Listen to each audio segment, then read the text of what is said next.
Hello. Hey, Mark, how are you, man? Good, you? Good, good. Thank you for being willing to come back on the show so quickly after last time we were together. So thank you.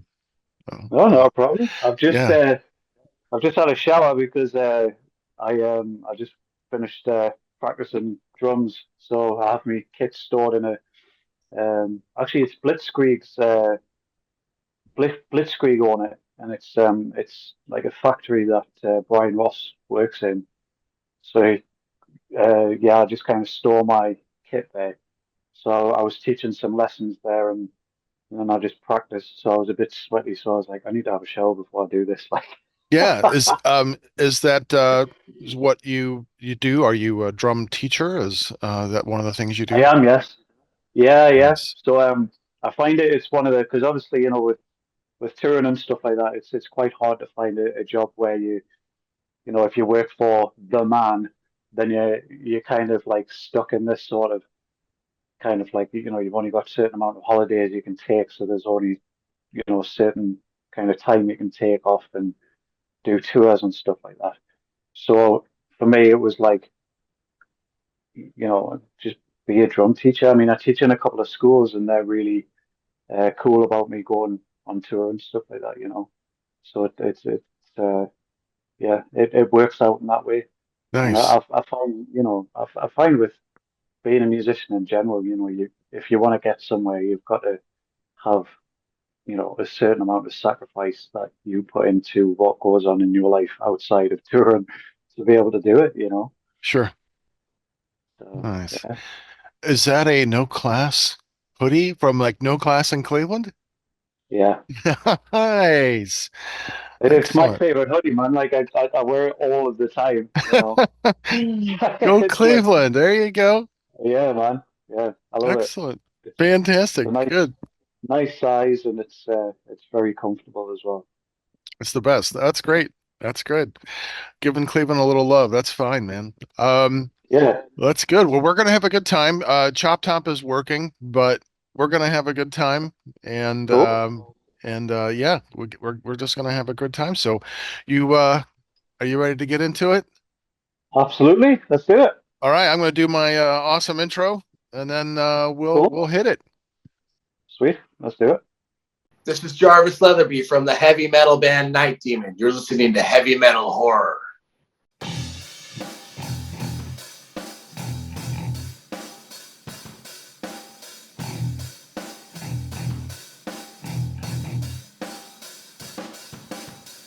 I am Montag, master of illusion. What goes up must come down, but not always.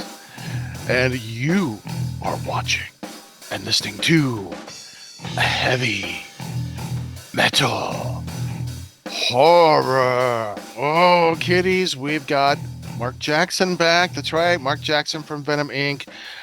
Mark, thank you for coming back on to heavy metal horror. Always a pleasure. Thank you very much. We had such a good time with Kern and talking about our favorite live albums. That was a great episode. And so now we're gonna get to know you a little bit more. And so we always like to kind of start with some background questions for our Okay. viewers and listeners who don't know you very well. Um, Yeah. when did you first get into music? Oh, when did I get into music? There's something that I've been thinking about recently, and it's like, when it comes to uh, inspirations musically, and you know, I, I'm, I'll say it, with even with drums, especially with, how we discussed me being influenced by like jazz drummers who seem to play in metal bands, that 100% came from my granddad. Whenever he used to drop me and my brothers off in school, he would always have jazz playing, like, um, and he would be tapping on the steering wheel and stuff like that. And he never played drums, but he was always tapping on the steering wheel. And I think that was a big part of me finding out. you know, what music did to people in general, because it always uh, kind of made my granddad happy, and I think that was the very start of it. But when I actually really got into music, it was kind of like I didn't really know there was so many different styles of music. It was just kind of what was thrown, on the radio and on top of the pops and stuff like that. So I used to kind of like listen to pop music and like dance music and stuff like that, for the very kind of first kind of music that I listened to. And then when I was a teenager, I got into like watching WWF at the time, which is now WWE, Yeah. the World Wrestling Federation, as it used to be called. And that was kind of where the metal kind of aspect of, my taste came from, was actually from the entrance music from these wrestlers. You Okay. had The Undertaker that had Limp Bizkit's Rolling. Hmm. You had Stone Cold Steve Austin's with the Stirbs. I can't remember the name of the song, but it's the Glass Shattering song. And there was just so many like different wrestlers with this kind of music, and that kind of made me want to discover more. And at that time, that's when I discovered Kerrang on Sky TV, and Scuzz was another channel as well, which kind of helped me discover new bands. Um, and then from then it was basically so my mother had a boyfriend years ago, and he uh, unfortunately, because he wasn't a very nice person. I'll not get too much into that, but he actually showed me like Iron Maiden and Black Sabbath and Cream and all of these kind of old school rock bands, Led Zeppelin and Queen and all of that kind of stuff. And again, dare I say it, he was the guy who um, basically I was in a shop in the UK called Costco, and that had this tiny electronic drum kit. It was like literally about that big. You could pick it up and just put it on a table, with little tiny pads. And my mum's boyfriend at the time, he said, "Go and play it." I was like, "Okay." So I had a go. And he was like, "Wow, you're pretty good at that. Like, you should kind of take it up a bit, further." So that Christmas, I actually got that electronic drum kit, and then it kind of went from there to you know where I am today, really. Um, but like I think I mentioned it last time. The first time I discovered uh, Black Sabbath, watching them live visually, was actually on a Metal Hammer VHS um, tape, and it was War Pigs, Hand of Doom, and Iron Man um, from Paris in 1970, and that just completely blew my mind. And that was watching Bill Ward, and Hmm. I didn't understand how drummers could play like that, and I was instantly drawn to him. I think that's when my music taste just kind of like exploded into, wow, there's so much music out there that I've not discovered and yet to discover. And I'm still discovering, a lot of bands now that, because I like to look for new bands and um, yeah, I think it's a really important thing to do, whether they're kind of like the not well known bands sort of thing. Um, but I'm always trying to find something new to discover. Yeah. Oh, that's great. Um, well, that was a fantastic answer because you kind of answered a couple of the questions that I was going to ask anyway about drums and about metal. So no, I'm like, no, that's great. That's Dude. great. Yeah, it's great. Yeah. Very efficient. Well, you had mentioned listening to other drummers, so that's one thing I want to talk about in this section. Like we talk about heroes. So, who are some of your favorite drummers? It can be metal, it could be other genres. Just your Yeah. favorite genre. For me, it's like I think every musical style and every drummer can be an inspiration. You know what I mean? Hmm. Because you'll hear things that you will, even if you're not drawn to, like subconsciously, it will always be there. So you'll play something and you'll not realize that that's where you got it from, Sure. but you might not even know that you got it from there. Um, yeah, and I mean, when it comes to actual drummers, like that are my favorite drummers, it kind of it's kind of changing all of the time. But I've always been drawn towards Bill Ward. He is my Hmm. biggest influence, like hands down.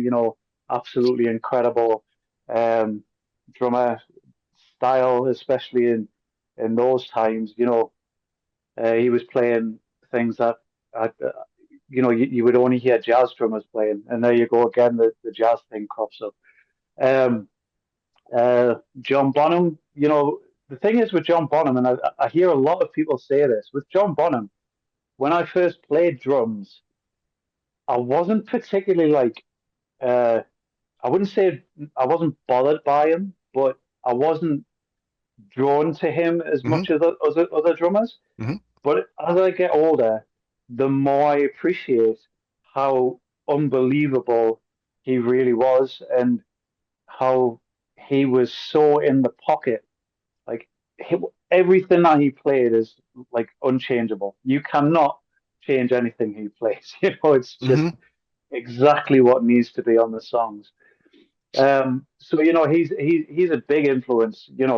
Especially uh, I don't know. I would say in the last like maybe 10 years or something like that. Hmm.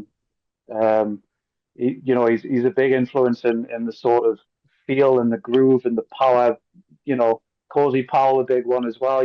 Hmm. And I think in one way that he's underrated for me is I don't think a lot of people realize, or maybe it's something I just think, that when you hear like machine drums, like nowadays, you know how you can kind of like Hmm. quantize things and just um, make drums sound different from the way drummers actually play live, sort of Right. thing. Right. It really sounds like the way that Cozy Powell actually sounded. Like a lot of the fills he did back then, like the fast triplet things, Hmm. that wasn't really a big thing back then. The way that he was playing, that whole power rock drumming was so different from what anyone else was playing back then. And now it seems to be more kind of um, in of its time. Hmm. Now a lot of drummers seem to do that more than they used to, and I think Cozy Powell doesn't get enough credit for that, in my opinion. Yeah. You know? Well, he's so good, like in Rainbow, you know, Yeah. um, that that that intro for Stargazer is still killer. It's simple, Hmm. but it sets the tone of the whole song, you know? And then those great riffs come in and it's like, yeah, Cozy Pal, yeah. Vinny or same thing with like Vinny Appice for when he played with Dio. Yeah.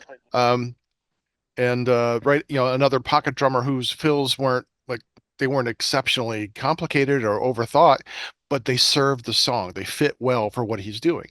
Exactly. Yeah. Yeah. Yeah. Yeah. And I always think with the old school drummers, they always have a certain sound, and you can actually hear exactly what they sound like, so you know what to expect live. And I think that's the difference nowadays. Hmm. There's quite a few drummers out there who play live, and it's like not as much power, or not the same sort of feel and all that kind of stuff. And a lot of non-musicians won't realize that. But that it's fine. I mean, I'm not saying anything bad about that, but it is something that I prefer, actually. Just seeing a drummer, how they sound on an album to how they play live. I like them Hmm. to match. Like, um, but yeah, I mean, you know, with Cozy Powell, one thing I will mention is, you mentioned Stargazer not being that hard. It's actually harder than a lot of people think, because there's a video on YouTube where it's him at a drum clinic and he explains how he plays it. And he does it, so he does it, the triplets left-handed, not right-handed. Okay. So he's beginning with his left. Yeah, so you Okay. go ba ba da da da da da da da da da da da da da da da da. Ah, Yeah, okay. triplets with the left. Oh, Not as okay. easy as doing the right. Because I Yeah. can do like triplets all day long with the right. Right. Left, Yes. it's kind of there, kind of not. I'm Yeah. working on it though. Yeah. Nico But McBrain often said that he always began like drum fills with his left hand. And yeah, so yeah, it must be that choice for what stylistically that you're doing, you yeah. know. Yeah, I mean, there's a world of difference when I hear, like you said, the old school drummers, like Nico McBrain. Alex Van Halen, I think, is also an underrated drummer. Oh Uh, yeah, Phenomenal drummer. unbelievable. Yeah, just such a good drummer. And then when I look at uh more the drummers now who are doing the things with like the kind of blast beats and those really insane speed that they do, like George Coleus from Nile. It is just insane to watch him. I love watching his drum throughs and playthroughs because I'm just watching, he's just sitting there like a blur, Yeah, and the first time I heard Nile, I thought it was fake. I'm like, there's no way some guy could be like hitting a bass drum that fast. And but then he they come does. out He blistering. It's like, absolutely does. fuck, it's so good. Yeah, Yeah, yeah, yeah, yeah. And a lot of people do use triggers, and I don't have a problem with triggers. I think I think it's always a case of if it works with the music, by all means, do it. Um, but like I say, I'm very old school, and I try to kind of stray away from that. I like yeah, the actual natural sound of the kit. sure. Um, yeah, I mean, another drummer for me, this time a modern drummer, Martin Lopez, who is absolutely the most underrated drummer in the entire universe. Hmm. Like his feel is absolutely incredible. His playing technically, you know, and just it's just something else to watch him play. And he is criminally underrated. Criminally underrated. What he did for Obeth will never be done again. Simple as that. Nice. And I love the guy they've got now. I don't know his name. I do apologize. But he's an incredible drummer. But for me, still to this day, it's Martin Lopez. Hmm. And yeah, Gar Samuelson, the guy who played in Megadeth, Hmm. he also had a band called Fatal Opera, and I thought his drumming in Megadeth was incredible. But listening to his drumming on Fatal Opera albums, uh, my God, like he's another underrated drummer. And he Hmm. was very much a jazz drummer according to Dave Mustaine, who just got asked to be in Megadeth, and um, man, his fills, again, he was one of those drummers that was doing these drum fills that no one would ever do. Like he would do this thing where he would play like the snare drum like that, that, that, that, and he would instead of going digga, digga, like on the kicks, he would do uh like the kick drums in between. So he'd play like bam, bam, bam, bam. Oh, yeah. And to the Okay. point where you kind of fooled listening to it because you think it's double bass drumming, but it's not. Because then afterwards he will go into double bass drumming, and it just kind of increases the intensity of what he's playing. And I mean, Good Morning Black Friday, that song in particular, I mean, his drumming is incredible. Really is incredible. And that album itself is kind of like I guess it's like a fusion thrash speed metal Hmm. album, Hmm. you Hmm. know, um, with Chris Poland on it as well. He does quite a lot of fusion kind of music. Where he has been for a while. He used to do it with Nick Menza. I mean, he's another great drummer. Nick Yes, Menza. phenomenal. Those years I Was, think were the best for Megadeth. The Holy Wars yeah, or the Rust in Peace years. Those were just phenomenal.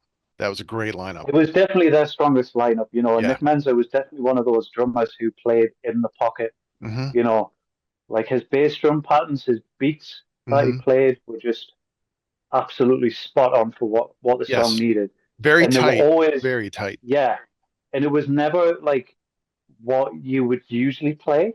Sometimes it would be, but sometimes you would kind of he'd just be the only way I can describe like the way he played his kick drum was just so tight with the riff, and he never ever ever overplayed anything ever.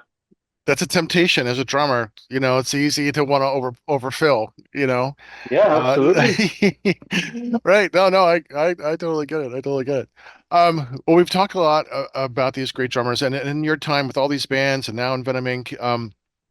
You must have met some of the people who you found to be influences or musical heroes or idols, whatever you want to call it. So this is a two-part question. So, um, as far as who of your heroes have you met? What was that like? And then has that influenced how you respond to fans who come and want to meet you?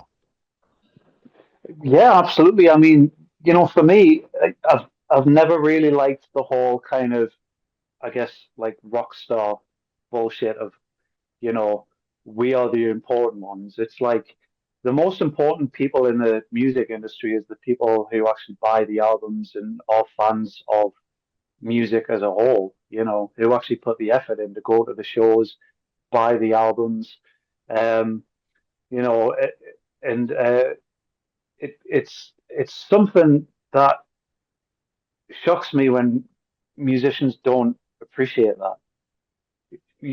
Like I understand that being on the road is hard. Like it can be difficult. You can be really tired. And I think a lot of music fans don't understand that sometimes. That it's like, you know, it's a job. Of course it's a job, but we're only human. And the amount of traveling that you do and the lack of sleep and blah, blah, blah, blah, trying to get to sleep and being thrown around on a bus because, all of this traveling and stuff, you never stay still, really, even when you have a day off. But the majority of the time, that day off is just traveling to another city or state or whatever. Um, but the one person who I met was actually Martin Lopez, and it was my dream to watch him play at a show, just being in the crowd. But I actually had the honor to watch him at the side of the stage, and I actually spoke to him before the show, knowing that Someone were playing. That's his band that he's in now, who are incredible. And we talked for a long time. He asked me, what band are you playing in today? And I was like, I'm not playing in a band today. He's like, oh, are you in a band? And I was like, yeah, I'm in Venom Inc. And he laughed because he's a big fan of Venom, and he was like, oh man, that's awesome, that's so cool. He was like, I love Venom. And I was like, yeah, like I was staying over at my mate's house, and they didn't really know like about you. And I went on Google and I searched Martin Lopez, and the first photo I found is Martin Lopez with a Venom T-shirt Nice. on, Uh, which was just like, that's got to be a sign of, surely yeah. I'm going to meet him. Um, and he was just so cool. He was just so nice. And to prove how much of an influence he is, I've got these two tattoos here of the birdies. Nice. And if you have a look at Martin Lopez's tattoos, it's not exactly the same, but it's very similar. And when I met him, I told him, that's how big of an influence you are and all that kind of stuff. And he was like, "Can I take a picture of your tattoo?" And I was like, "Yeah." I was like, "Why?" And he was like, "Oh, because my wife came up with a design and she'd absolutely love it." And I Oh, was like, "This is so bizarre." But yeah, sure, why not? that's You awesome. know, it, yeah. And I mean, watching him side of the stage, and like Tony hadn't really seen him play, didn't really know much about him. Hmm. But even he was like, "Oh my God, like that guy's like got it." And Yeah. he has, he absolutely has. He's incredibly, incredibly humble guy and so nice. And Their music is so complex, and just pushes those boundaries, and like, Deliverance, that end of Deliverance, da, da, da, da, da. I know we talked about this last episode, but it's every time I hear it, I'm like trying to play it along, because it's such a memorable part, yeah, it's just like listening to, some of the best feels from Neil Peart, it's just that mhm, kind of staccato. There's some things that I think they have that prog the influences come from Rush and those other bands, King Crimson. You see that chain of wonderful power drummers who can also do finesse, and Martin Lopez and the early Opeth music. You just hear all those really wonderful, complicated rhythms, and it's tight. It's not sloppy. It doesn't get in the way because everything has to work harmless or seamlessly for it to be in Yeah, harmony, and it does. yeah, exactly, man. And it's still incredible to me that his my favorite drumming of his my favorite um when it comes to recorded drums on an album is actually Ghost Reveries. And he was not going through a good time then. That was kind of when the departure happened from Opeth because of his mental health.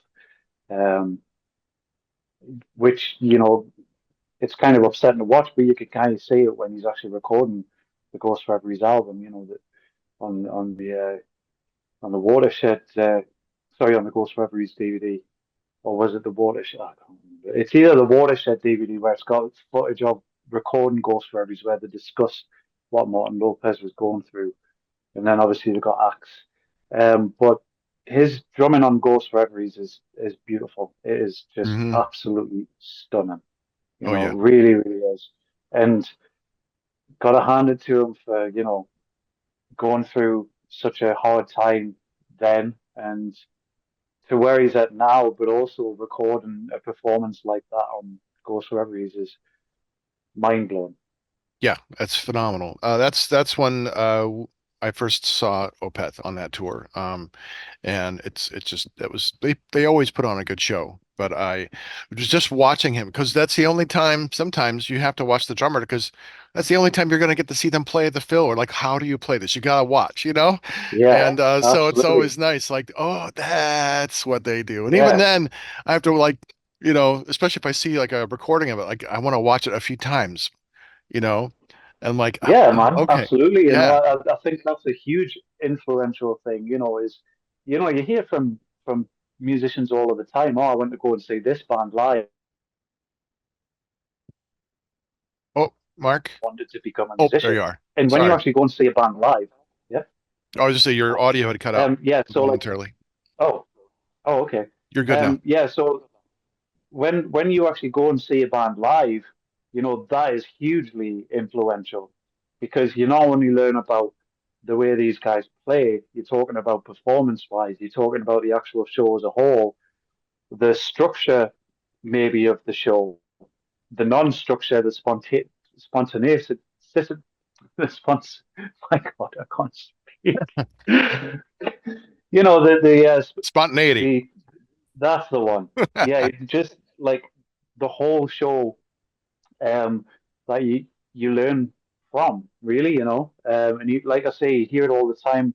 Lars Ulrich, when he saw in Pace play with Deep Purple, um, that's when he wanted to play drums. Hmm. You hear it all the time. I mean, Tony, he saw Motorhead, and that's when he wanted to Yeah, become a musician.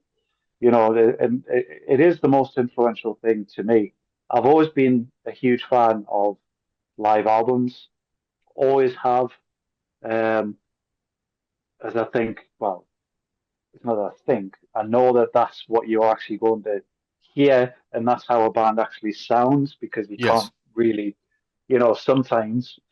sometimes you can't cheat as the a lot of the the um, a lot of the kind of technology can do now, you know. hmm Um, so it's yeah. Whenever I go and see a band, and I'll watch them, and I'm watching the drummer, of course, but I'm watching the whole show because I like to learn, not just things musically, but performance wise and all that kind of stuff as well. sure, nice. Well, let's talk a little bit about touring then to change gears. Do you prefer smaller, intimate venues or larger arenas? From a fan's point of view, being close to a band is fantastic, and like you're wearing the No Class shirt.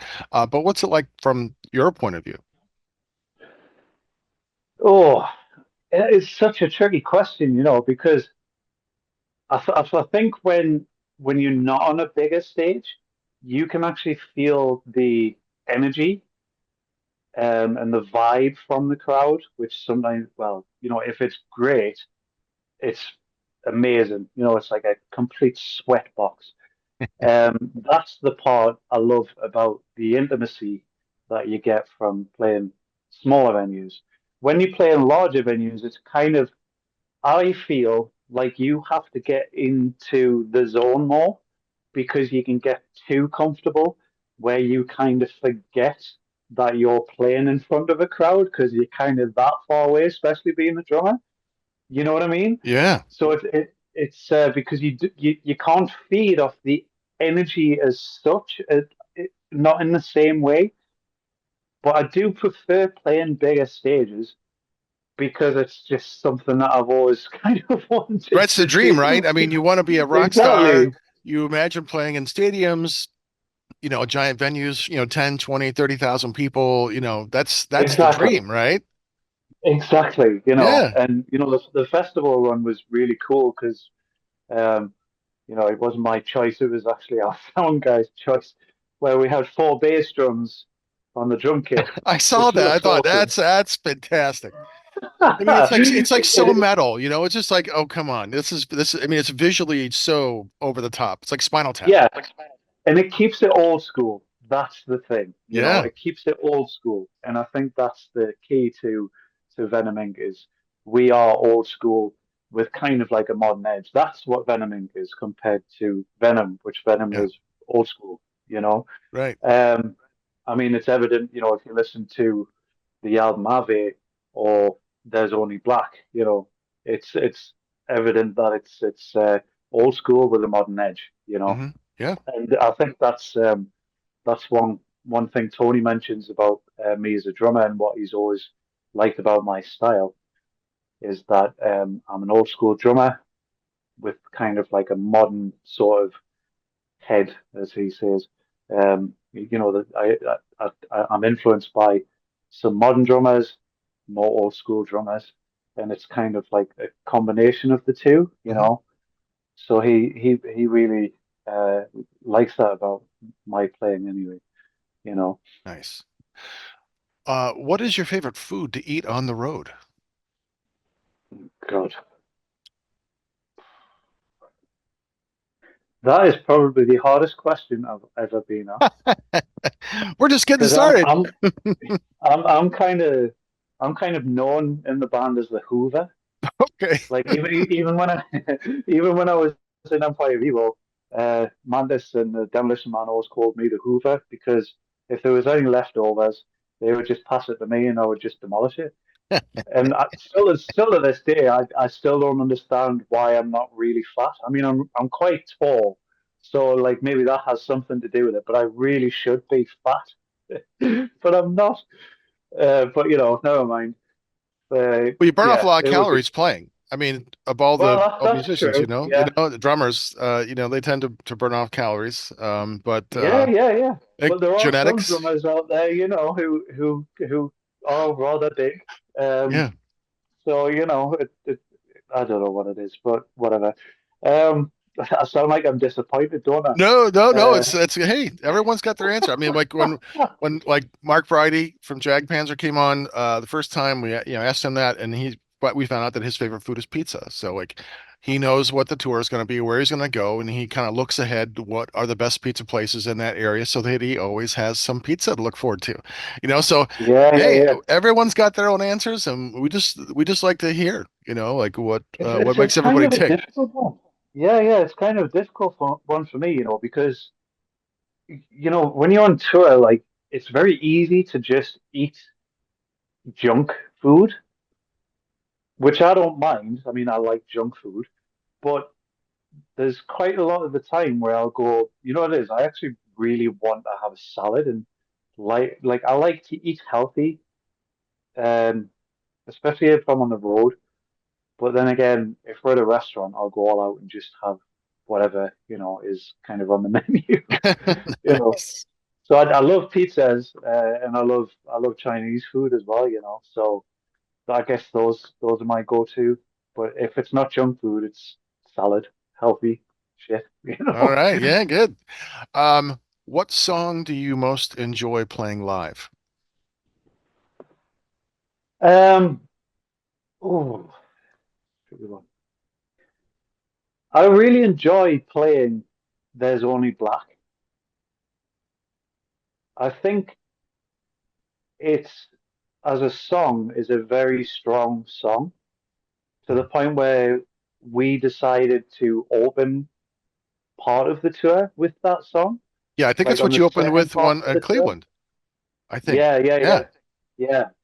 Um, I just think it's, I mean, the story behind it is incredible as well. You know, obviously it's about Mantis and when he when he died and came back. You know, he said in interviews before that he didn't see any heaven or hell. He just saw black, like a black hole. Yeah. Hence the title "There's Only Black." You know, and I think it's such a powerful thing that, you know, it's like, okay, so is that true, or does everyone just have some sort of different visualization when it comes to, you know, a near death situation? Or is it completely different if you're completely dead? Who knows? You know, everyone's kind of got their own kind of viewing on that and thoughts on that. And I just think it's a really cool kind of like, it's like a subliminal message. You know what I mean? It's like is what he's saying true, or is it kind of like, you know? But yeah, I think that song is just a lot of fun to play. I think Kling's drumming on it's really cool. Um, and I think vocally as well, I think, you know, the Demolition Man's vocals, the actual um, what word am I looking for? So the actual like approach to, you know, what he was actually singing vocally was amazing. I just think he sounds Hmm. incredible Yeah. on, you know, on that album, and he just seems to progress every single time. You know, Yeah. from Ave to this, you know, um, and even, you know, in the Empire of Evil days, from going from, you know, uh, the Hell of the Holy album to Ave to, you know, it just seemed his vocals just seem to get better and better. But when it comes to playing another song live, I've got to say I really enjoy playing two Venom songs, black metal, Hmm. obviously, because I mean, the crowd just absolutely go crazy for Yeah. it. And Yeah. Sons of Satan, because for me, it's kind of like playing a Motorhead song, Sure. Yeah. you know, and I Right. kind of like add my own kind of fills in here and there, which is kind of what I do with most of the Venom songs anyway, you know. Yeah. So I was look at a black man or uh, I've got long COVID. I am struggling to remember. Witching Hour. Sorry. yeah, Witching Hour, I feel that definitely got that kind of speed, that thrash Motorhead feel to it, which yeah, I yeah, just it's so absolutely. That's so another. yeah, it's great.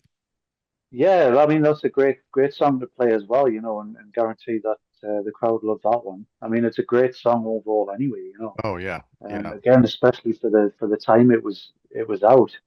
Um, so I used to actually play it a little bit different when I was in Empire Evil. I used to do double kicks all the way through, which was kind of like influenced by uh, someone who's kind of became a friend of mine, Chris Contos, who was the drummer in Machine Head on the Burn Oh My yeah. Eyes album. And he actually got up and played Witch and Hour um, with with Venom Inc. during the US tour. I'm trying to think what dates he did it. I can't remember whereabouts it was, but yeah, that's the way he plays it. You know, he does double kick all the way through, and there's actually footage on YouTube of that where it's Tom Araya, Chris Kondos, Rob Flynn, possibly Kerry King, maybe. I don't know. There's someone else there, but yes, that's the way he plays it. He just does double kicks all the way through, you know. And when he got up and played, that's how he did it. But during this tour, I actually changed it to not doing the double kicks all the way through because I kind of thought, you know, I wanted to do it kind of my way, sort of Sure. thing, you know. Yeah. But like the way Chris plays it is, again, it's very Motorhead, very kind of like Motorhead overkill sort of Hmm. kind of style, you know. Yeah. So Yeah. it works, That's and great. it's great to see him play the song, you know, just right there in front of my eyes, you know. Nice. He What do certainly burnt my eyes. Hey. you, Sorry, well, what do you like to do on your days off? I know with the tour you get some days off. I know some days you're just traveling, but are there certain things that when you have some downtime that you really like to do just for you? I like to have a wander around each city and see what's what. If I'm not too tired, I mean the US tour was quite a hard one. You know, it was kind of tricky because, like I say, I mean we didn't have that many days off. But when we did, we actually did have a look around. Um, and the great thing about the US is every state is completely different from the other. So you've Hmm. always got something new to discover in each state. But yeah, that's what I like to do. You know, I like to go out and kind of venture and see what's around and kind of discover the culture of the place I'm at. You know, I think that's a fascinating thing, and I think it's to me it's kind of like a necessity to to learn more about the world, you know, because Hmm. each country is completely different from the other, and they have, different rules, different laws. Uh, when it comes to poverty as well, that completely varies.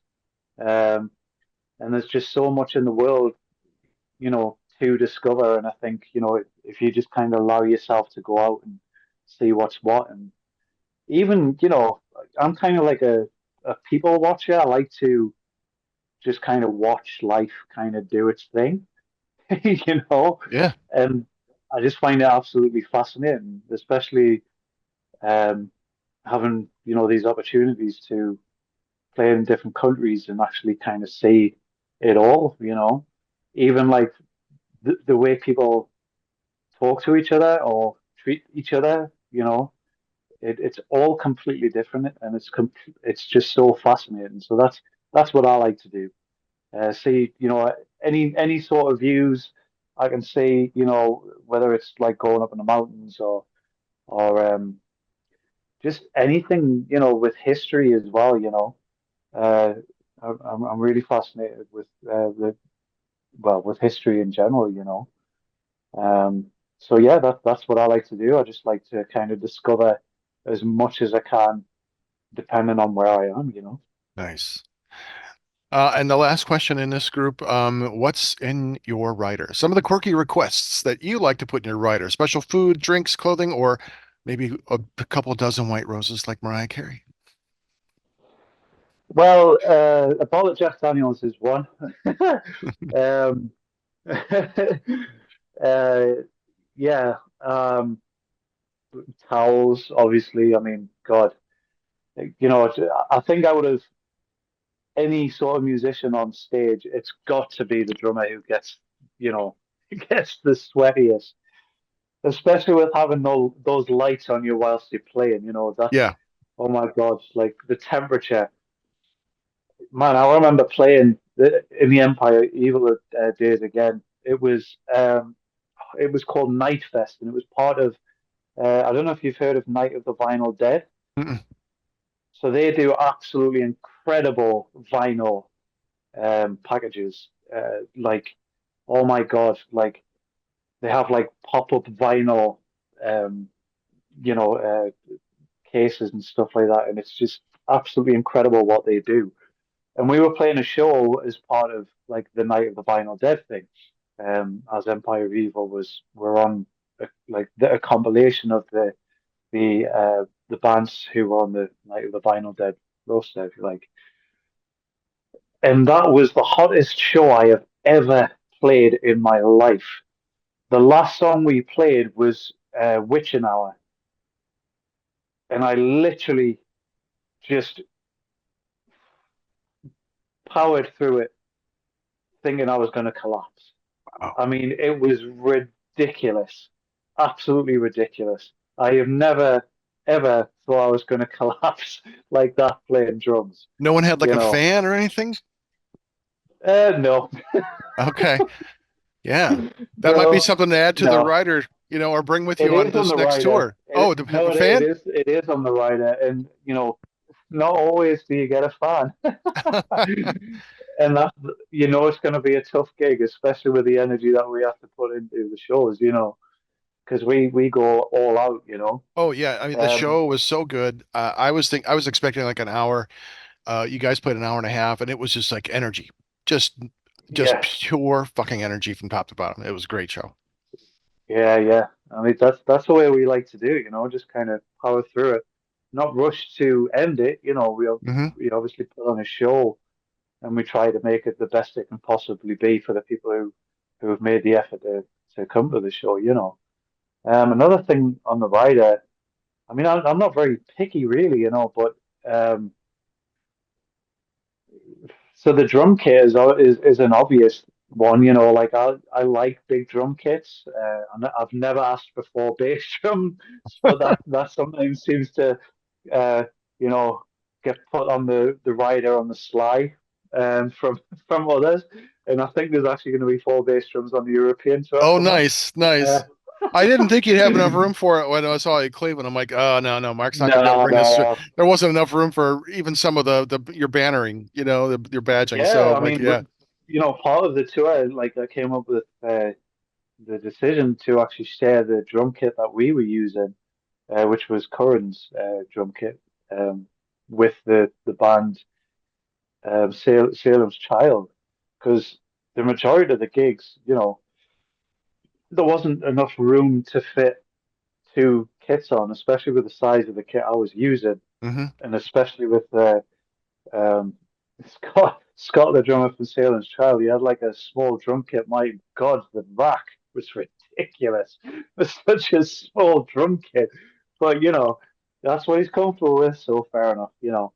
But yeah, I mean, I'm not really that fussy about riders. Like I just like to. My focus is always on playing. Yeah. That's always my focus.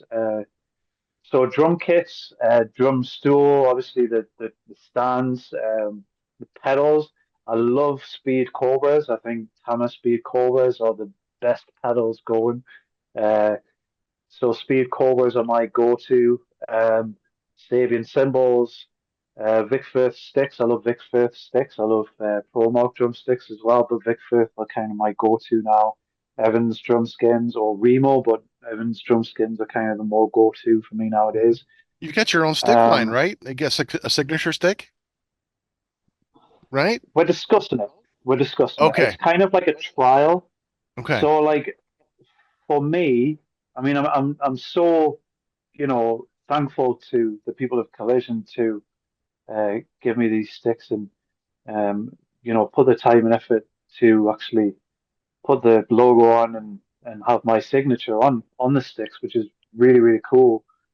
Um, I think for me, I've got to. The most important thing for any musician is you've got to be comfortable on stage. That's the most important thing. You don't want to think, you don't want to worry, you want to feel, you want to play. That's the Right. key to playing to the best of your ability. To getting Yes. away from the adrenaline is being comfortable and just kind of playing and feeling. Playing for yourself, but also playing a show for the fans. But the most important thing is being comfortable. But yeah, I mean, they did do the sticks, and I'm super chuffed with them. I'm yet to try them fully. I'm still kind of in two minds, but I'm very picky, and I think every musician should be really, Yeah.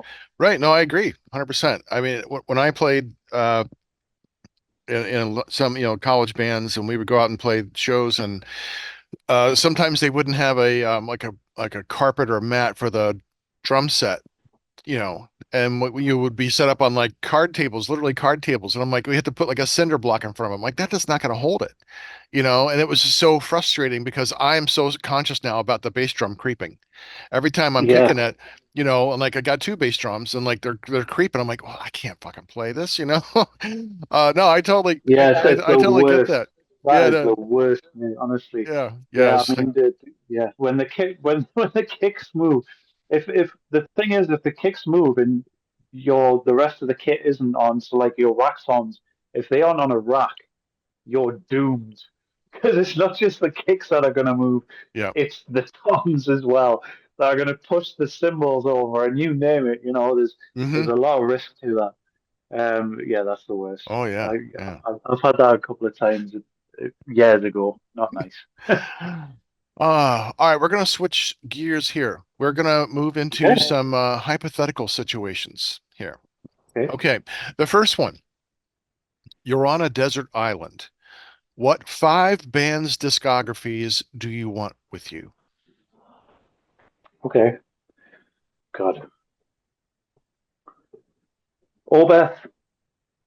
Um, do I have to name a particular album, or we No, just no, go just band? you get all the band's music, just five different bands that are gonna keep you Oh, sane while okay. you're on this island. So Okay. Opeth would be one. Cool. Hmm. Yep. Opeth, Metallica, Black Sabbath, Cream, because I think that'll be nice and kind of chill.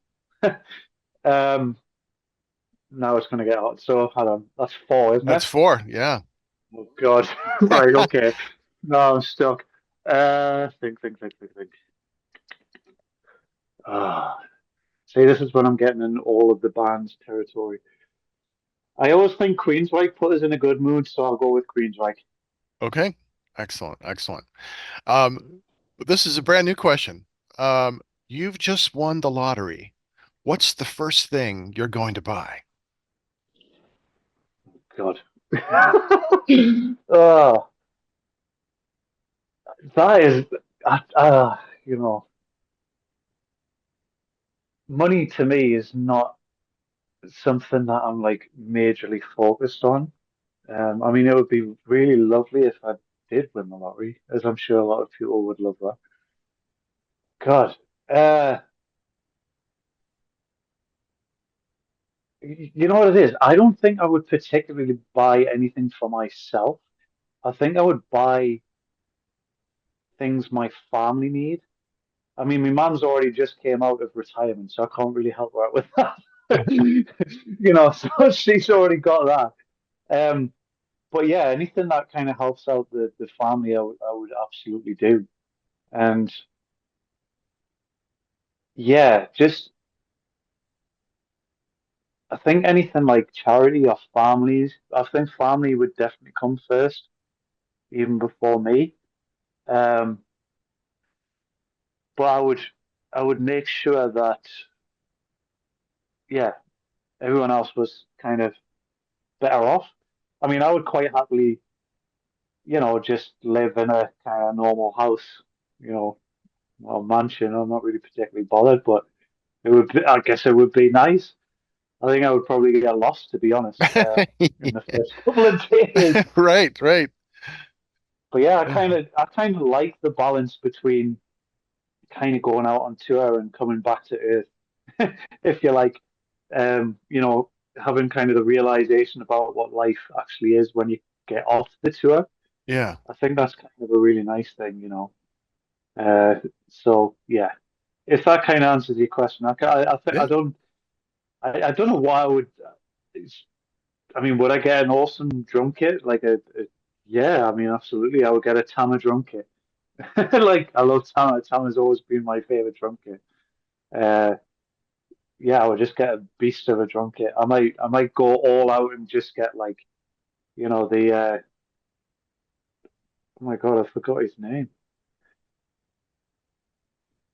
What's he called, man? The drummer Terry Bozzio. who yes, Yeah. thank you. God, That's what I sorry, was thinking. Like, Terry. okay, he's got this mammoth drum kit with like 60 different types of percussion things to hit, you know? Yeah, I would Yes. get something like that. Because I just Right. think it would be fun for like, yeah. It would But just be a like, bitch I to actually try to set up every night. There's no way in hell you're gonna be able to, like, you'd take no, 6 hours to no, set that kit up. exactly, man. And I actually stood behind that drum kit as well, and I noticed he's got every single tom tuned like a piano. So he's got like the flat and the sharps and you Yeah. name it. Oh yeah. Absolutely incredible to stand behind that, and he literally plays everything. Right. It's I yes, was at a watching drum him clinic, you know? Yeah, it's a whole different kind of experience. It's not just he's not there keeping a beat. It is something. It is rhythm. It is melody. It is all kinds of things, and it's there's no one like him as a percussionist. Yeah, And yeah, exactly. it's a lot more than I would ever want as far as busyness for me. Um, Hmm. I had a 9-piece kit, a double bass, 9-piece kit, and that was fine for me. It was plenty big for what I needed to play, But Yeah. um, but yeah, that's great. Okay, question number two. Um, okay, an alien shows up and asks you to represent metal in 3 songs. What would those songs be and why? Okay. Blackened by Metallica on "I'm Justice for All" because I think it's just one of those songs that I don't think anyone would ever be able to write, or I don't even know what was going through Metallica's sort of head at that point. I know a lot of it would have been Cliff Burton. And I know that Jason Newsted actually came up with the main riff. That's Um, probably why Lars pushed him out of the mix. He didn't want that Lars and competition. James. Don't just blame Lars, it was Lars and James. But yes, Yeah, it's too bad. I'd love to hear that remixed with the bass track put in it. yeah, I've heard you people can. supposedly play what he played. I'm like, I don't know. I want to hear what he had to play. Yeah, yeah. There's if you go on YouTube, just search "I'm Jason for All," and there's actually mixes where it's you actually hear the bass more. And for me, it kind of I'm sorry, Jason. I love Jason as a bass player. I don't really know him, but he's a big part of what Metallica was. But for me, with "And Justice for All," it's like that was the first album that I listened to that completely blew my mind. Which is another reason why I would choose one of the songs from the "And Justice for All" album. And I still don't think there's any album out there like "And Justice for All." I just think it's so unique, Hmm. so weird, and extraordinary in the kind of songwriting kind of aspect of, A level of of that album complexity as a that they whole. hadn't had before. That was the Metallica's, I Yeah, think, exactly. finest, most complex work to the time. It took them a while to recover. They went over simple for a while. To me, it's kind of like listening to Seventh Son of a Seventh Son. There's a majestic quality to that album that was different for Maiden. It Yeah, kind of hit like a pinnacle for them, just like Injustice for All. I love that album. It's a yeah, phenomenal yeah. album. I mean, technically, it's outstanding. They were Yeah. doing things that they've never done before. They were really pushing, and I have seen because I'm a Metallica nerd. I have seen an interview with Lars where he outright says we were trying to prove that we were better musicians and not just these kind of like four dorks playing in a band sort of thing. Um, but yeah, that would be one. How many am I choosing? Three. Two, did We you got say? we got three. You got two left. Okay. Um, Another one for me would be Opeth, song wise. God, Harlequin Forest, Yeah. Great song. because I think it has that perfect balance of heavy Hmm. groove and this beautiful darkness, gothic sort of vibe about it Yeah. melodically. Hmm. So that would be my other one, and I think Opeth again, like unbelievable that there's a band like that who can be so original and you can identify them so easily just by their sound and their songs. Hmm. There's no one like Opeth, there never has been, and of course they are one of those bands who were massively influenced by the prog bands in the 70s and all that Hmm. kind of stuff, and they basically took all of these bands and molded it together and being, in the early days of Opeth, which were they were kind of known as a progressive death metal band. I always thought they were more than just having that sort of title, Hmm. um, because the prog side's always been more evident to me with them. And I think they're kind of more like the more modern sort of Camel meets Rainbow Yeats, mm-hmm. Emerson, Lake and Palmer, Yeah. all these different progressive bands. But yeah, that song in particular, I think would be a really nice kind of touch to this is what we've got on planet Earth. Yeah, nice. you know, uh, God, it's the last one that's always the hardest, isn't it?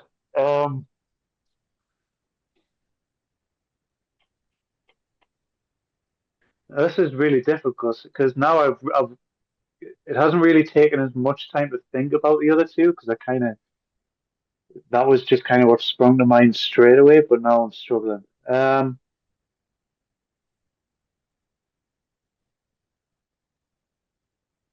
Did he say it has to be metal? It could be any song. Okay, Well, yeah, represent metal in 3 songs, but if you have something else, that's fine too. I would love to hear just what you have to say. Mad World, Okay. All right. because I think it kind of introduces an understanding of humans in general, Mm-hmm. uh, that everything isn't just happy and wonderful and colorful. Right. I think that would be. Now I'm getting really deep into this now.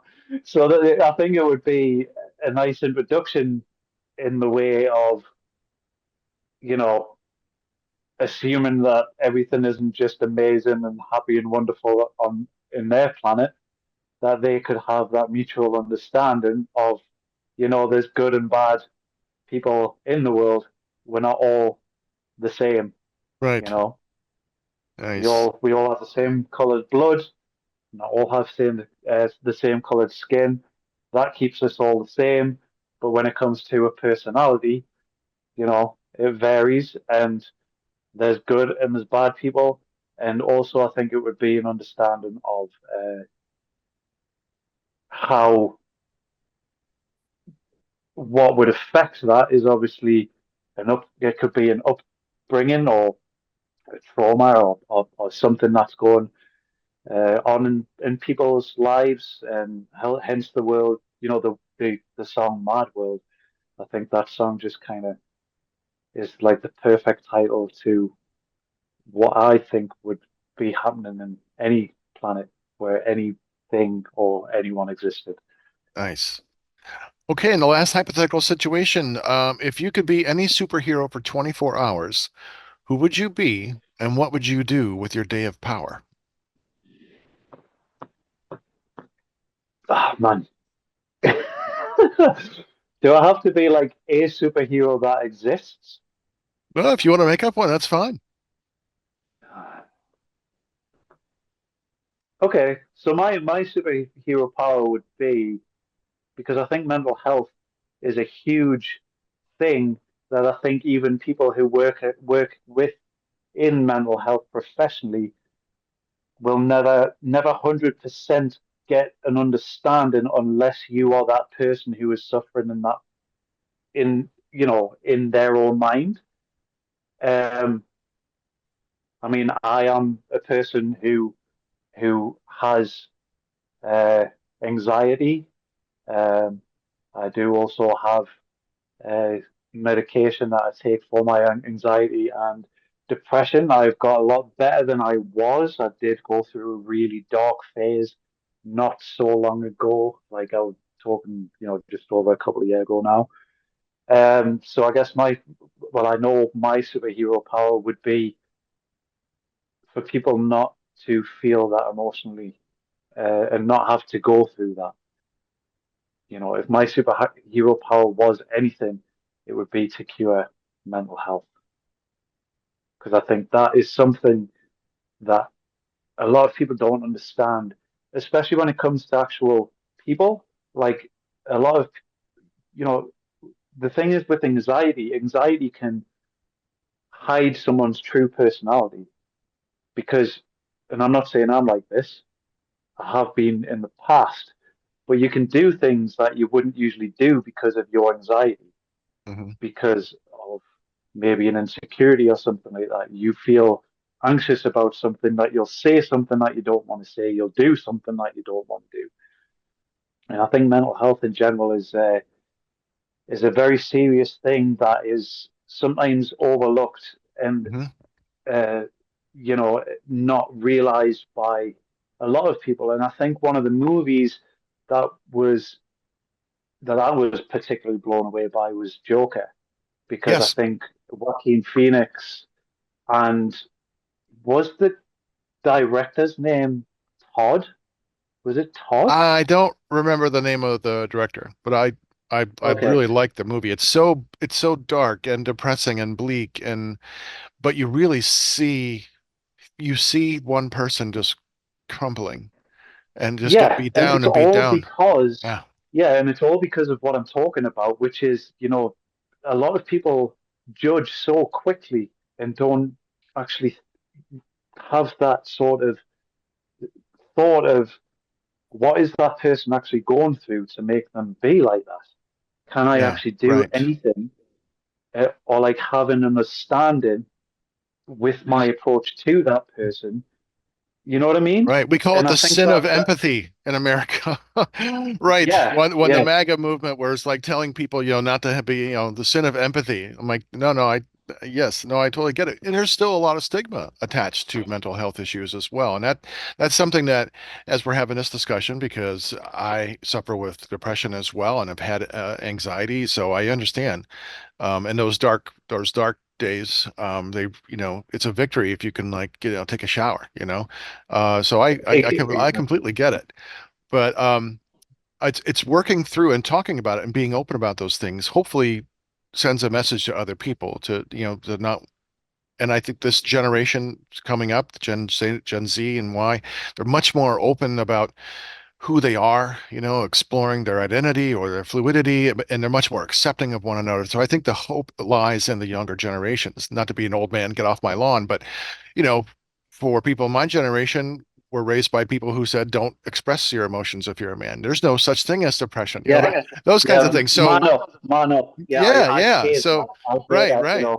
So I And I that's an think, awesome superpower. That's great. yeah, I think, yeah. I mean, like I was going to say with the Joker movie, it's the genius behind that movie, and this is related to mental health. Is there's a great scene where the Joker is sitting on the bus and he starts laughing, and that's part of what he has. He has this. I can't remember what it's called, but you laugh to the point where you can't control it, and you in pain you cannot control your laughter. And he even has a card to show that this is what I have. This is my disability, and he shows it to the woman, and the woman just turns around in disgust. And the genius behind that movie is, even though the Joker's done terrible things, you feel sorry for him, because that he's right in what he says. That right at the end when he's doing that TV show and he shoots the presenter. I'm not saying that's right. That's completely wrong. But what he's saying about the way that people judge far too easily, and it's just such a it's such a sad thing, and I don't mean to be all negative and stuff, but I just think mental health is such a serious thing that no one will ever have the understanding of unless you are in that person's mind. The only thing that person can do is get the help that they deserve, and hopefully that person who they are getting help from can have some understanding of what they're going through and help get them through it. Um, and it's quite a hard thing to find, um, and it's kind of a hard thing to explain your own sort of mental health, because everyone's mind's completely different from the others. Right, You right. know, And we're and all your different. depression would be different than mine. It's a diagnosis, but it's not a cookie cutter, you know? And Exactly, every day is exactly. different. Some days are better than others. And I still have that kind of cycle where there are days where I know I'm struggling. It's not to the point where I want to hurt myself or anything like that. But there are days where that numbness comes in and the detachment comes in, and you just know you feel off and just kind of no, yeah, I guess cocooned, to Yeah, everything. Yeah. yeah, yeah. I just yeah. So that would be my superhero power, hundred Nice. percent. Nice. Great. Great. Okay, we're going to change gears. These are one-offs. These could be questions about anything. Um, what would you tell your childhood self about being a musician?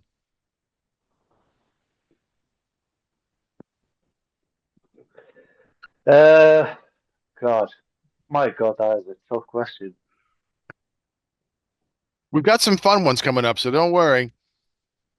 Okay, so for me, it would be um, never play anything without purpose. I think without meaning, you know, art is pointless and a failure. If you do not play what you play, or whether it's hearing, always do it with meaning and understanding to progress. Nice. Always learn, listen and learn. Yeah, well, that's good. Um, okay, or maybe who is your favorite writer, or maybe some of your favorite books? Oh, okay. So I don't. Okay, so this is when it comes back to the mental health thing. Reading for me is very difficult. I can read, but I think a lot, like a lot. So I'll read something, and unless I am like absolutely like drawn into this book, I will just think of something and then like not necessarily forget what I've read, but I can't delve into the book as a lot of people say they can, and I'm kind of jealous in that sort of way. But Mick Wall Mick Wall is a great writer. Like he did the Black Sabbath one, and he did which was called Symptom of the Universe, which is crazy because that is the one song. Well, yeah, the main song when it came to a recorded uh, um, album, Black Sabbath. That song was the one that got me to play drums. That I wanted to Yeah, play drums there and then. all those That was riffs. my Yeah. And yeah. Tommy So Aldridge's version of that on the Speak of the Devil album, I think is fantastic. I love that album. It's yeah, that's yeah. phenomenal. Yeah, Yeah, I mean, I'll always go to, back to the thing with Bill Ward. Like, no one will ever be able to play that song like he did, ever. right. It just his fills are absolutely incredible. But I'm always a fan of like when people do something different, like Tommy Aldridge, Hmm. um, in keeping it to their style. Um, yeah. What was the question? Oh yeah, the book. Yeah. Yeah, So, Enter Night was a great McWall book as well, and I think I think he's one of the writers that I can actually like really get into a book as much as I can yeah, without kind of yeah. thinking too much. Do So you do yeah, books on tape help? Do you ever listen to those? yes, Okay. yeah, audiobooks, yeah. I'm a big fan of Alien movies, Yeah. so there's some really good audio books with Alien. Out from the Shadows is a good one.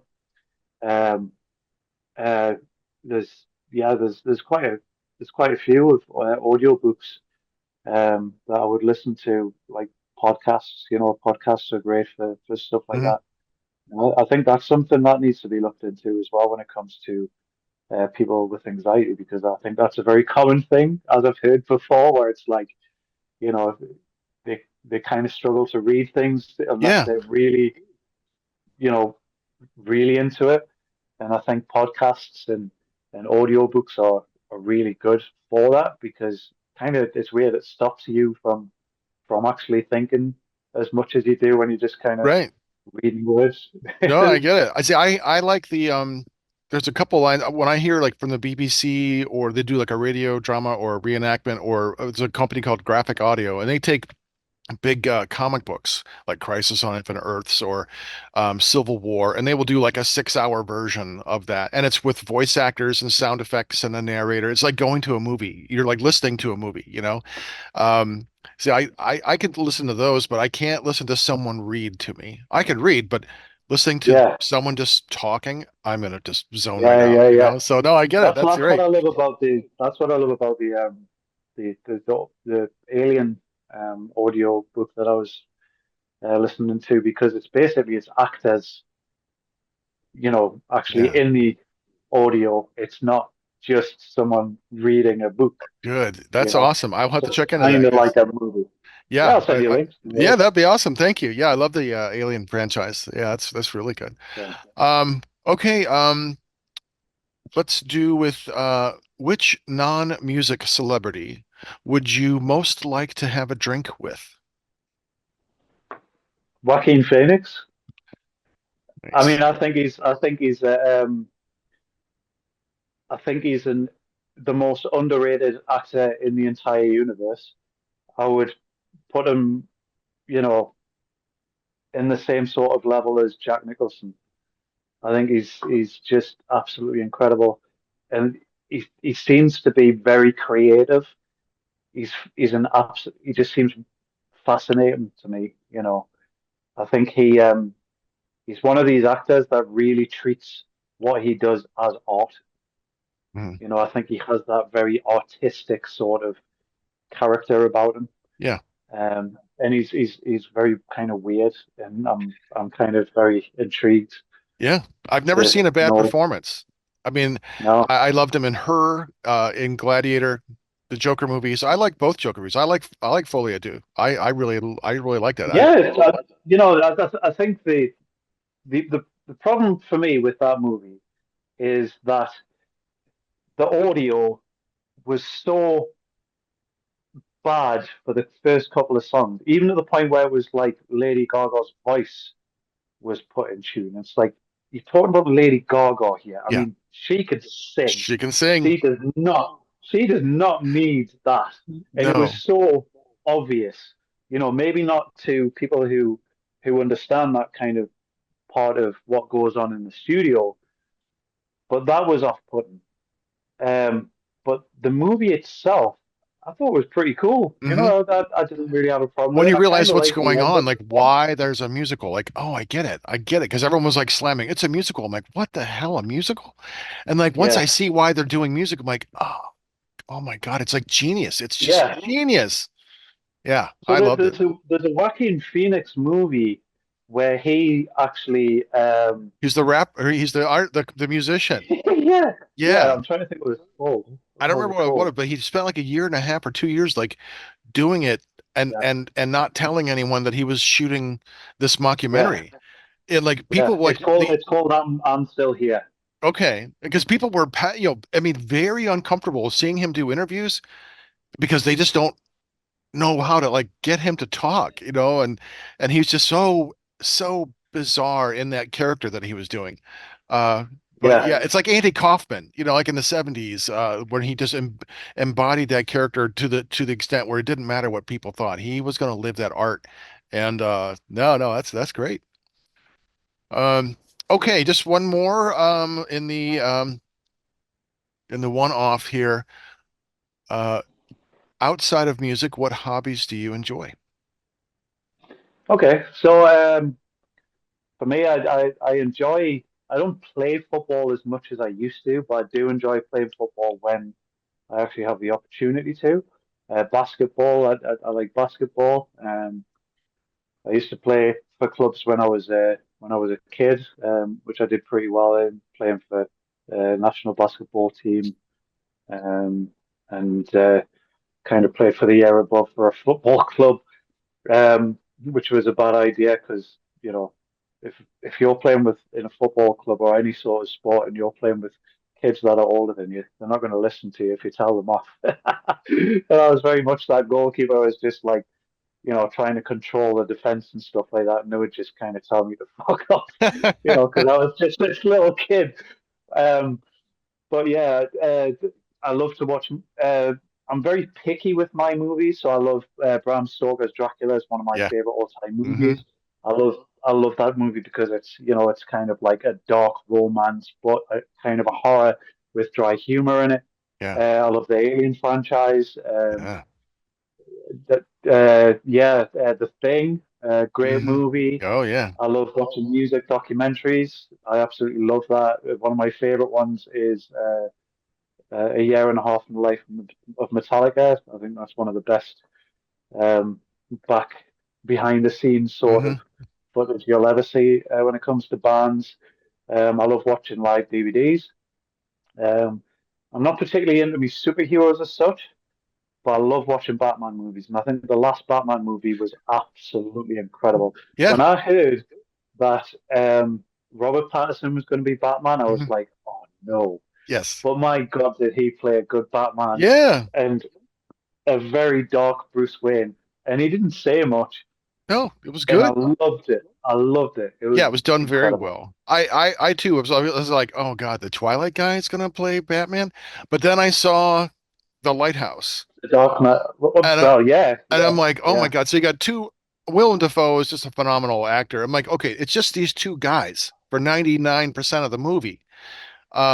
And he carries his weight against Willem Dafoe, and it's just those two guys, and it's such a strong movie. I'm like, when I saw that, I'm like, okay, I got no more doubts about this guy. He's gonna kill it, and yeah. he was great. I thought the whole movie was really really good. Absolutely, you know. And why the hell hasn't Willem Dafoe been the Joker yet? I have no idea. That, That I that would work. I mean, yeah, that would be great.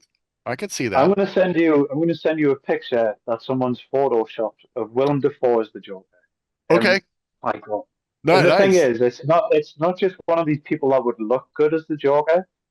He's incredible as an actor, Oh, he'd be and scary, yeah, scary he as is fuck. quite scary anyway. You Yeah, know what I mean? yeah, yeah. Because he could get But really intense and that in your guy, face and quiet. exactly. The menace Yeah, is he's in intense. his words, and yeah. Oh, yeah. I can see it. I can see it. Yeah, but that guy who wrote the Lighthouse, his first ever movie was The Witch, and that's one of my Oh, top five that's movies. fucking great movie. Yeah.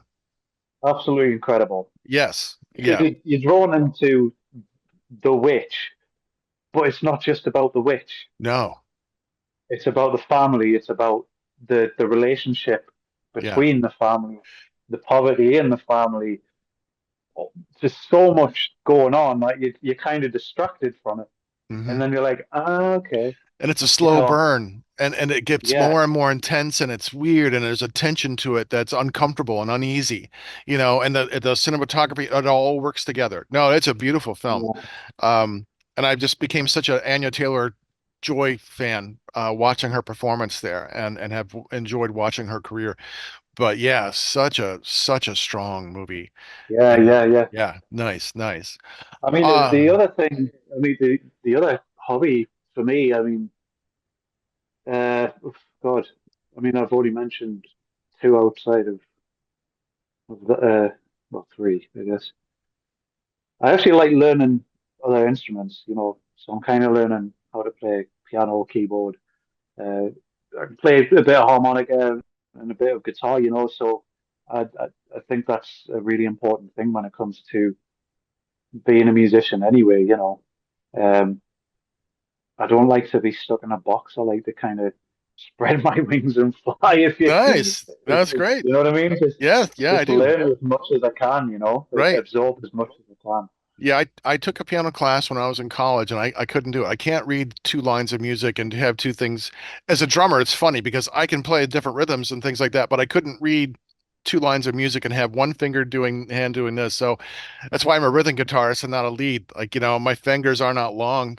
So I'm the Paul Stanley. I'm not the Ace Frehley. Um, but no, I totally get that. But I I love art as well in general, you know, like art, you know, going to art galleries and stuff like that, you know. Walking is a big thing of mine as well, you know. I like walking and like venturing out and stuff, you know. But art, as a whole, I mean, life is art, isn't it? Really, yeah, right. essentially. Yeah, So, that's good. Yeah. Okay, Mark, we've got a couple games we're going to play. This first okay, game is called Blast Beats. And very nice. yeah, it's a great name. I'm going to ask you a question. It's either like an either or a short answer, and I just want you to give me your answer as quickly as possible. Thus the name Blast Beats. Don't overthink. Okay, favorite pizza topping, Pepperoni, paperback or Kindle, paperback, PC or Apple, apples. I can't believe I just fucking said that. Favorite streaming service? YouTube. Favorite cartoon character? Ren. Oh, just one. One. Ren from Okay. Ren and Stimpy. Yes. Stampy, you idiot. Favorite ice cream flavor? Vanilla. Dog or cat? Dog. Justice League or the Avengers? Justice League. Star Trek or Star Wars? Star Wars. Bigfoot or Loch Ness Monster? Rocket Monster. Dracula or Frankenstein? Look at that. How do you like your steak cooked? Rare. Favorite sport? Football. Your favorite movie Oh, snack? sorry. Uh, Soccer. no, football. I knew what you're talking about. Yes, that's right. English football. Your favorite movie snack? Popcorn. Yes. Favorite subject in school? Music. Your least favorite subject in school? Math. Your favorite board game? Pluto. Your Spielberg or Tarantino? Spielberg. Your favorite Christmas gift? Drums. The best concert you've ever attended? Oh no, I can't say this quick. I can't. Okay, Motorhead, City Hall. Nice. And the last one, your favorite line or scene from This Is Spinal Tap? This one goes to 11. Yeah, that's good. I'm excited for the new movie. I'm excited. Yes. Oh, same. Yeah. Yeah. I, I I, I I saw love them in Spinal Tap. Cleveland, so that was awesome. When they came to Cleveland, that was great. Okay, Oh this wow. next game is called the hot seat, and we call it that because it sometimes tends to make our guests squirm because they can't answer or they feel like they should answer but they don't, or they can't. I'm going to name a band, and I want you to tell me your favorite album by that band. Okay. Sorry, okay. Okay. Black Sabbath, Black Sabbath. Judas Priest, Ah! I'm gonna go with the live one. Unleash the Beast. okay. Queensryche,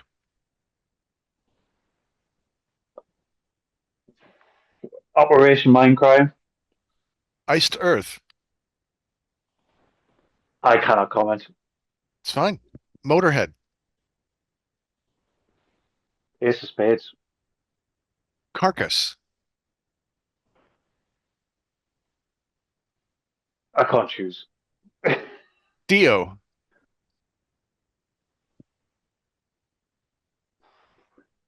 Holy Diver. Metal Church, Can't comment. The Beatles, Can't comment. Rush. Oh man, what are you doing? uh, no, I can't just choose one. Move Okay. on. Okay. Opeth, Ghost Reveries. yes. King Diamond, I can't just choose one for that either. Iron Maiden, Oh,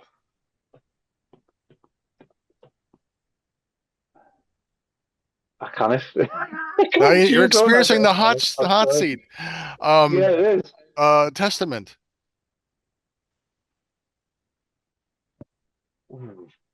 For me, it would be Formation of Damnation. so I think it's an they're incredible album. they're a band that just gets better with every album. You know, like they're good. They've Yeah, always been good, but like, okay, these guys are getting better and better. Like, how the hell they do it? You know? yeah, Yeah. yeah. I mean, I love Paul Bostaph, and I think as much as I like him in Slayer, for me with Slayer, it's Dave Lombardo. Yes. Sorry, Paul. I love Paul's playing. Um, but I just thought he was the perfect fit for Yeah, he fits Testament. great I really did. with Testament. He really does. Yeah, yeah, 100%. Yeah. Okay. Going back to Rush, okay, can I choose two? Sure. Because I feel bad for not actually choosing a Rush album. I think that's like, Okay. when it comes to drums, it's like, Neil Pearce, like a god. Yes. Yes. So like 2112 or Hmm. Moving Pictures, I would say. Phenomenal. It's kind Great of hard choices. to choose between the two. Yeah. It was one of the albums that I played with to when I was first starting how to play drums, learning how to play drums. I kind of was self-taught, and so I would play the music, and then Moving Pictures was the album that I like played to, and like I want to play this verbatim, and I got most of it. So I was especially I loved playing Red Barchetta. I just really love that song. It's just such a good song. Yeah, yeah, yeah. Yeah. Okay, just a few more in the hot seat here. Anthrax. Okay, so for me, it would be okay. It would be it's not called the Dead. Hold on, I'm gonna have to search the title for it, and I'll tell you why. Because their song "Fight Until You Can't" was the first Anthrax song that I like could not stop listening to. Was that off their first album? No, it's quite a recent album. Okay. Worship music? Yes, that's the one. Or Yes, yeah, because yeah. I was gonna say the devil you know, but that's heaven and hell. Yes. Yes, but that song, I used to wake myself up in the morning, go for a walk, and just loop that song round and round and round. I was completely blown away by that song. So I'm gonna go with. I wouldn't say it's the best Anthrax album. Hmm. It's great, It's a great album. and I think that as a band, they've like done, from especially from that album in particular, I would say that they kind of started progressing musically Yes. to where they are now more than Yeah. they had Those John before. Bush Because albums are phenomenal. They're really good yeah, because they 100%. stretch their sound. I love Stomp 442. I think it's Yeah, one of their best albums, and it's so unlike Anthrax in a lot of ways. Like between Stomp 442 and you know Cotton Mosh, that album just you there's just such a night and day difference, but it's a band that just yeah, grows and changes, and I like all the incarnations yeah. I of mean, we've Anthrax. come for you all as well is brilliant. Yes, Worship Music was actually in 2011. But We've Come For You All is another, I mean, that's a banger of an album. yes, it Absolutely is. Excellent. brilliant. Absolutely brilliant. Okay, Megadeth. Peace sells, but who's buying? Okay, and just three more on this. Slayer. Oh,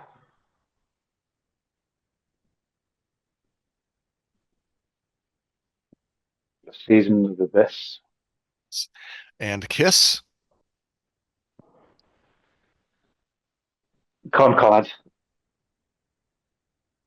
I mean, live, it would be Kiss Alive. Of course it would be. That's Yes, the go-to. nice. And the But yeah, last one, I go. Venom Inc. Ah, I would say Abbey. It's kind of a weird one because I'm going to get myself in trouble here. But I mean, it's pretty obvious it's not real drums on that album. Okay. I think that's pretty obvious. But I think that album as a whole was really strong, and I think that was kind of like the birth of that band of Venom Inc.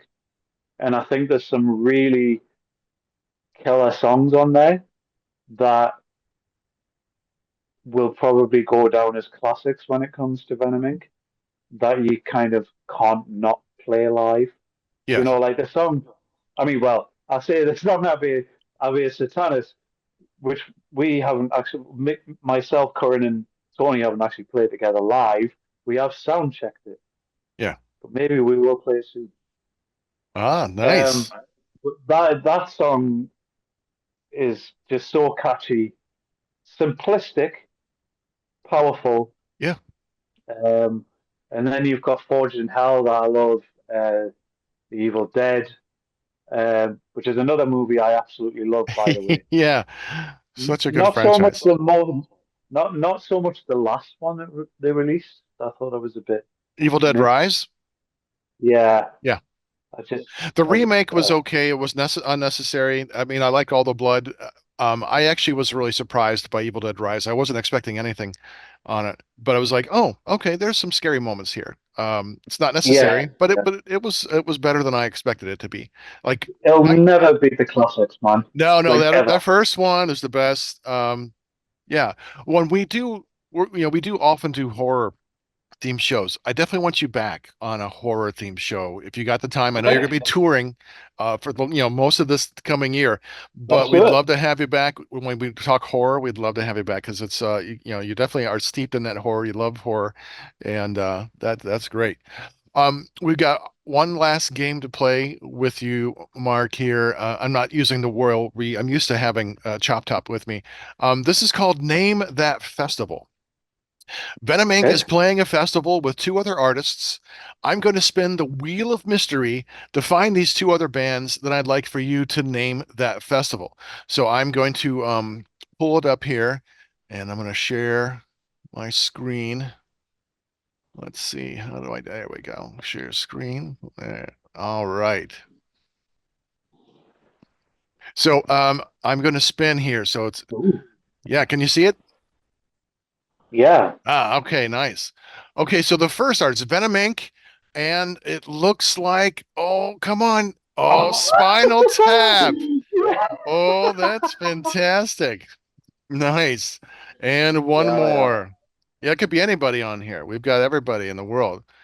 It looks like it might be Oh Beyonce. no, man. Why? Why? All right.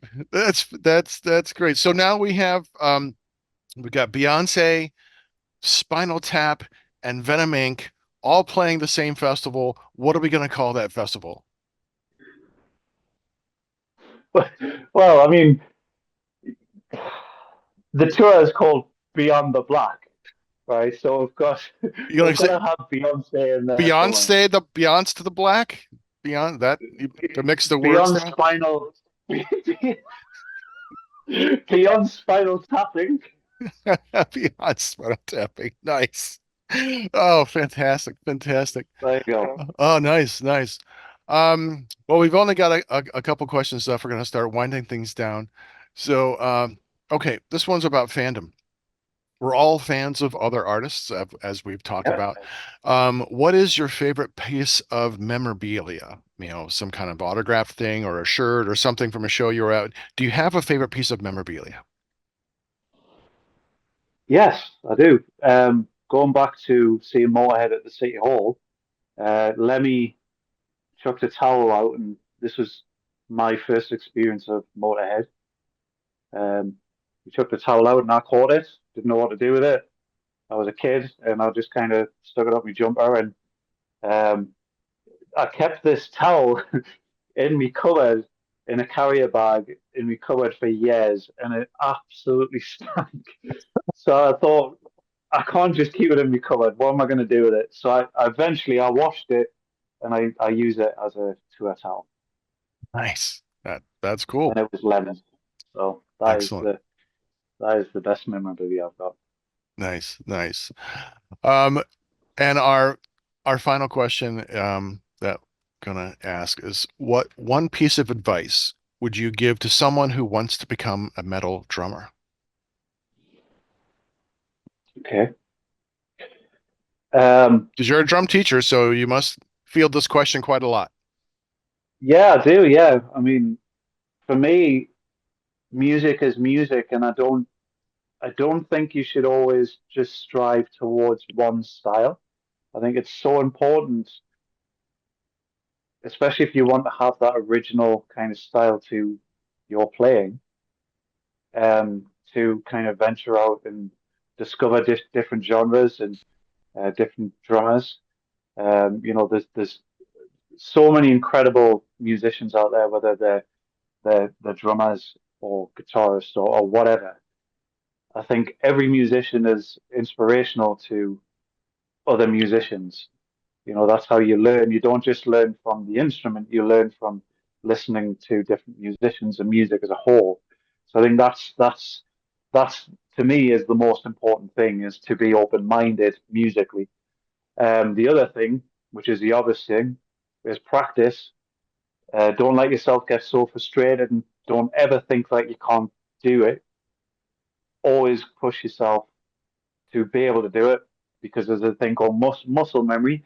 And what muscle memory is your muscles get used to a certain movement.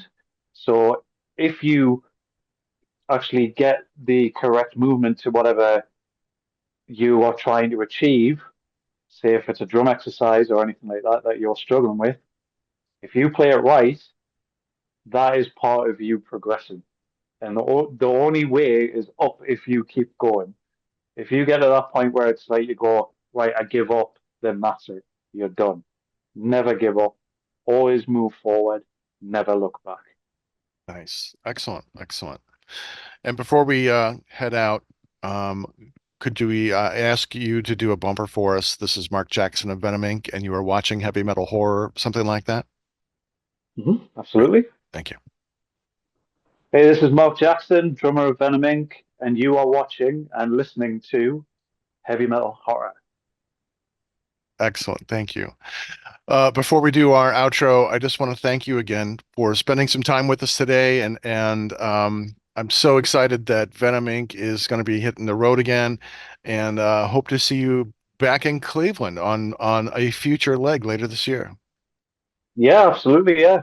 I mean, the European tour is coming up. Yeah, I've been working really hard on the songs. There's a lot of new songs in the set list. When I say new songs, I mean songs that have never been played live. A lot more from the Venom Inc. albums, more so than ever. A lot more of the Demolition Man era of Venom. Those are good So I'm albums. really So, excited, yeah, and yeah, I mean, yeah, absolutely incredible. yeah, I've said to the Demolition Man, we've got to play some of these songs, man. You can't not, you know. yeah. um, so yeah, I'm really looking forward to it, and it's always great to see Curran and the Demolition Man, and it's going to be great hitting the road with the rest of the bands on the bill as well, and again going to different countries and yeah, seeing the world and seeing what's going on, Not and a bad way to make a living. another adventure, So Excellent. happy times. That's fantastic. Fantastic. All right. Well, hey, we're gonna wrap things up, and I'm gonna invite you to bring up the horns when we do our sign off. So you can find Heavy Metal Horror on unsaneradio.com. Listen to full episodes or download to your device. You can find us on Facebook, Heavy Metal Horror Podcast. On Instagram, look for Montag Lewis, one word. Our YouTube page, Heavy Metal Horror Podcast. If you're watching, that's where you're at. Don't forget to hit the like and subscribe button. And if you know someone who would like our show, tell them about us. This has been Montag, Master of Illusion, and Marc Jackson of Venom Inc. And you've been watching and listening to, all right, Marc, bring up the horns. Heavy Metal Horror. This is Doug Helvering, and you have been listening to Heavy Metal Horror, the best podcast that you've never heard before.